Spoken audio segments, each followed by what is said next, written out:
नमस्कार छात्रों, जय हिंद, वंदे मातरम। स्वागत है आपका फिर से हमारे YouTube channel bright future commerce classes में। छात्रों, पिछली वीडियो में हमने पढ़ा था कंपनी अकाउंटिंग में इश्यू ऑफ शेयर एट पर और issue of share at premium. वो वीडियो आपने अच्छे से देख लिया होगा और आपको इश्यू ऑफ शेयर एट पर, issue of share at premium बहुत अच्छे से समझ में आ गया होगा। अगर आपने अभी तक वो वीडियो नहीं देखा है तो इस वीडियो को डिस्क्रिप्शन में जाकर लिंक देख सकते हैं और पिछला वीडियो आप पढ़ सकते हैं। आज भी हम बेटा पढ़ने वाले हैं accounting for company issue of share, but आज हम जो आपको शेयर्स की कंडीशन बताएंगे वो है issue of share on lump sum. जब कंपनी को अपना शेयर्स का पेमेंट फुली अमाउंट एप्लीकेशन के साथ रिसीव हो जाता है तो बेटा ये कहलाता है issue of share in lump sum. ऐसी कंडीशन में कंपनी अकाउंटिंग कैसे करती है, कितनी एंट्री होती है, ये सब हम आज के वीडियो में पढ़ने वाले हैं। वीडियो में बने रहिएगा। चलिए स्टार्ट करते हैं आज का question. Issue of share in lump sum, shares का लमसम में इशू करने पर जर्नल एंट्री कैसे होती है। तो चलिए क्वेश्चन देखते हैं। आज का पहला क्वेश्चन है, ध्यान से देखिएगा बेटा। क्वेश्चन आज का पहला क्वेश्चन है, a company issued 15,000 equity share of ₹100 each to the public. Company ने 15,000 शेयर इशू किए, ईच रेट 100 है। किसको इशू किए बेटा? पब्लिक को। All amount have been receive in lump sum, पूरा पैसा कैसे मिला? लमसम मिला। Pass the necessary journal entry, हमें जर्नल एंट्री करनी है in the book of company. तो पहला काम बेटा हमारा पहले भी बता चुके हैं, सॉल्यूशन करने से पहले सबसे पहला काम हमें वो है जो क्वेश्चन इंस्ट्रक्शन दे रहा है। क्वेश्चन कह रहा है जर्नल एंट्री करिए, तो टाइटल में लिख लें बेटा journal entry. Journal entry in the book of company का नाम क्या है? अ कंपनी, तो अ कंपनी लिख दिया। अगर नाम गिवन नहीं है तो कोई ज़रूरी नहीं बेटा नाम लिखना, नाम लिखना मैंडेटरी नहीं है, बट अगर क्वेश्चन में नेम गिवन है तो नेम लिखना मैंडेटरी होता है। फॉर्मेट बना लें, debit date particular, LF amount debit, amount credit. Date में हम ट्रांजेक्शन का डेट रिकॉर्ड करते हैं, बट क्वेश्चन में कहीं भी डेट गिवन नहीं है। सीरियल नंबर यूज करेंगे, पर्टिकुलर में एंट्री करेंगे, LF का पूरा नाम लेजर फोलियो, कुछ भी नहीं लिखेंगे। अमाउंट डेबिट, जो अकाउंट डेबिट होगा उसका अमाउंट डेबिट में लिखेंगे। अमाउंट क्रेडिट, जो अकाउंट क्रेडिट होगा उसका अमाउंट क्रेडिट में लिखेंगे। अब क्वेश्चन को एक बार और देख लें। क्वेश्चन में लिखा है 15,000 शेयर ईच इशू किया, ईच रेट 100 है, पूरा पैसा लमसम मिल गया। अब अगर क्वेश्चन में बेटा लमसम ना लिखा होता, ये लिखा हो fully amount receive with application या ऑन एप्लीकेशन, पूरा पैसा एप्लीकेशन पर मिल गया, तब भी बेटा ये कैसा होता? लमसम ही होता। जनरली आप जानते हैं शेयर्स का पेमेंट कंपनी इंस्टॉलमेंट में कॉल करती है, पिछले वीडियो में आपने पढ़ लिया है। Instalment like application, allotment, first call, final call. But इस क्वेश्चन में ना तो इंस्टॉलमेंट गिवन है और ना ही ये लिखा हुआ है कि एप्लीकेशन पर या अलॉटमेंट पर इतना इतना अमाउंट रिसीव होगा। तो सीधी सी बात है, ये क्वेश्चन कैसा हुआ बेटा? लमसम, यानी कि पूरा पैसा कैसे मिल गया कंपनी को? एप्लीकेशन के साथ मिल गया। जब भी क्वेश्चन में फुली अमाउंट एप्लीकेशन के साथ मिल जाए या फुल अमाउंट लमसम मिल जाए तो ऐसी कंडीशन में क्वेश्चन में सिर्फ आप 2 एंट्री प्रिपेयर करेंगे। पहली एंट्री करेंगे रिसीव की और दूसरी एंट्री करेंगे ट्रांसफ़र की। याद रखना, लमसम की कंडीशन में सिर्फ आपको 2 एंट्री करनी है, एक रिसीव की और एक ट्रांसफ़र की। कौन कौन सी एंट्री होंगी, किस नाम से होंगी, चलिएगा स्टार्ट करते हैं। ध्यान रखिएगा, लमसम की कंडीशन में हमारे पास 2 अल्टरनेटिव मेथड होते हैं। एक कंडीशन में आप bank account debit to share holder कर सकते हैं, यानी कि एंट्री शेयर होल्डर के नाम से कर सकते हैं। दूसरे मेथड में आप एंट्री एप्लीकेशन एंड अलॉटमेंट के साथ कर सकते हैं। तो हम यहाँ पर 2 क्वेश्चन आपको बताने वाले हैं, दोनों मेथड से बताने वाले हैं। दोनों में से जो भी मेथड आपको इजी लगे एग्जाम में आप वो मेथड का यूज कर सकते हैं। दोनों ही कंडीशन में आपका सॉल्यूशन बिल्कुल सही माना जाता है। तो आज हम पढ़ने वाले हैं issue of share on lump sum. तो देखिएगा पहली एंट्री कैसे होती है। 2 ही एंट्री करनी, याद रखिएगा, एक एप्लीकेशन की रिसीव की और दूसरी ट्रांसफ़र की। तो स्टार्ट करते हैं पहली एंट्री। जब लमसम हो तो सबसे पहले हम एंट्री करते हैं रिसीव की, और रिसीव की एंट्री कभी भी कर लें, हमेशा क्या होता है? Bank account debit. एंट्री हम करेंगे बेटा किस नाम से? शेयर होल्डर के नाम से। किसके नाम से? शेयर होल्डर के नाम से। तो कौन से शेयर दिए हैं क्वेश्चन में? इक्विटी शेयर दिए हैं, तो 2 equity share holders account, 2 equity share holders account. Narration लिख देंगे being equity share money, equity share money receive in, कैसे मिली बेटा? लमसम।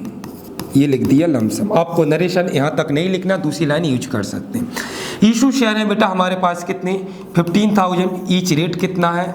100 मल्टीप्लाई किया कितना आ गया बेटा? 15 लाख। ये रिसीव की एंट्री हो गई। सेम बिल्कुल ट्रांसफ़र कर लें। इसको अपोजिट कर लें, equity share holders account debit. To क्या लिख दें बेटा, इक्विटी शेयर कैपिटल अकाउंट। ये हो गई बेटा हमारी ट्रांसफर की एंट्री। नरेशन लिख दें, being equity share money transfer बेटा कहाँ करते हैं, to capital equity share capital account. इन कैसे की ट्रांसफर बेटा, लमसम।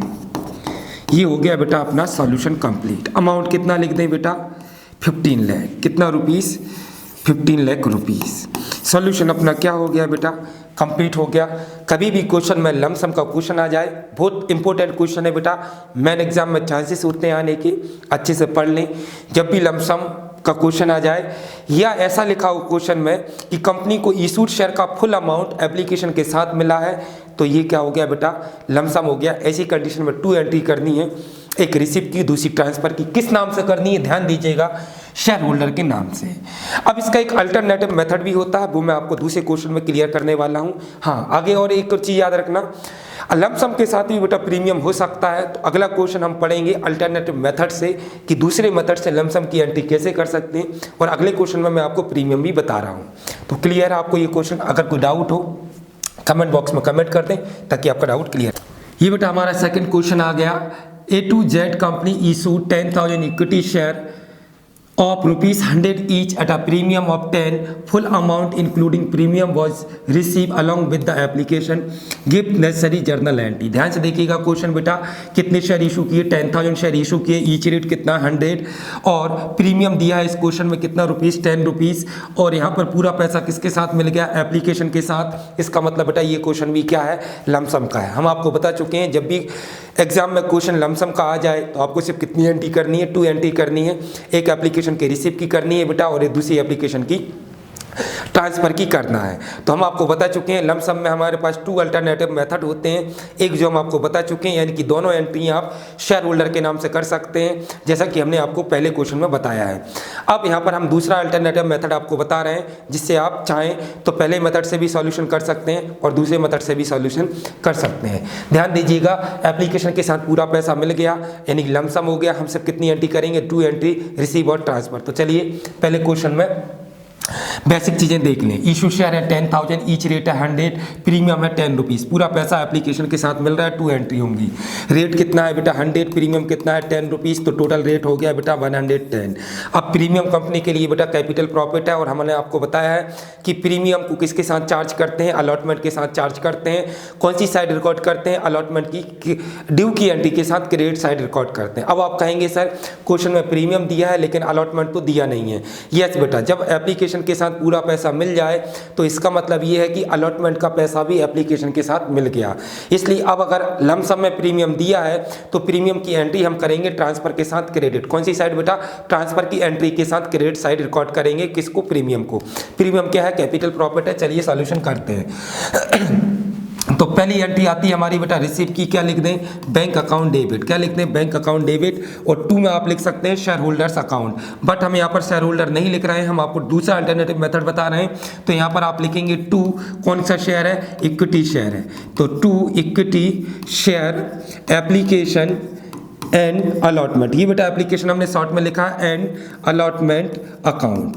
ये बेटा हमारी हो गई कौन सी एंट्री, रिसिप्ट की एंट्री। यहाँ पर नरेशन लिख देंगे, being equity share application and allotment money receipt कैसे हो गई बेटा, लमसम, इन लमसम।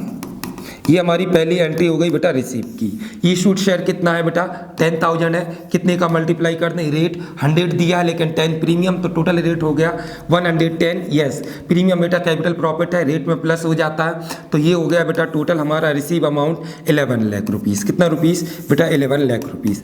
अब हम ट्रांसफर की एंट्री कर लें, बिल्कुल ये अपोजिट कर दें, इक्विटी शेयर एप्लीकेशन को डेबिट में लिख दें, तो ये हमने लिख दिया बेटा equity share application and allotment, equity share application and allotment account debit to equity share equity share capital account, equity share capital account. और 2 बेटा प्रीमियम दिया है, ट्रांसफर के साथ क्रेडिट लिख दें, 2 सिक्योरिटीज प्रीमियम रिजर्व अकाउंट। याद रखना है बेटा, सिक्योरिटीज प्रीमियम का अमाउंट हम कैपिटल रिजर्व अकाउंट में ट्रांसफर करते हैं, इसलिए उसके आगे हम लास्ट में क्या लिखते हैं, रिजर्व लिखते हैं, और पहले क्या लिखते हैं, सिक्योरिटी लिखते हैं। अब इसका नरेशन लिख दें बिल्कुल same to same, being equity share application and allotment money transfer. क्या कर रहे हैं बेटा, transfer to equity share capital account, capital account. ये अब देखिएगा मल्टीप्लाई कैसे करते हैं। टोटल रेट कितना 110, लेकिन 10 में क्या है बेटा, प्रीमियम। तो प्रीमियम में प्रीमियम से मल्टीप्लाई कर दें, 10,000 इंटू 10, बचा अमाउंट कितना 100, तो ये इक्विटी शेयर में मल्टीप्लाई कर दें, कैपिटल में 100, तो ये हो गया बेटा 10 लाख रुपीस, ये हो गया बेटा 1 लाख रुपीस, टोटल हो गया बेटा 11 लाख रुपीस। कितना rupees, 11 lakh rupees.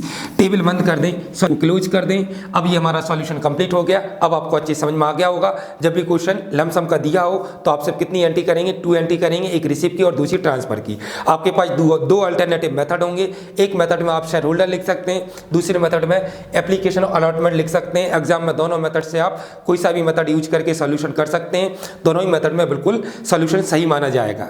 Important question है बेटा, अच्छे से प्रैक्टिस कर लें। फिर भी अगर कोई डाउट हो तो कमेंट बॉक्स में कमेंट कर दें, ताकि मैं आपका डाउट क्लियर कर सकूं। चैनल को सब्सक्राइब कर लें ताकि नेक्स्ट वीडियो का नोटिफिकेशन आपके पास आ जाए। जय हिंद, जय भारत।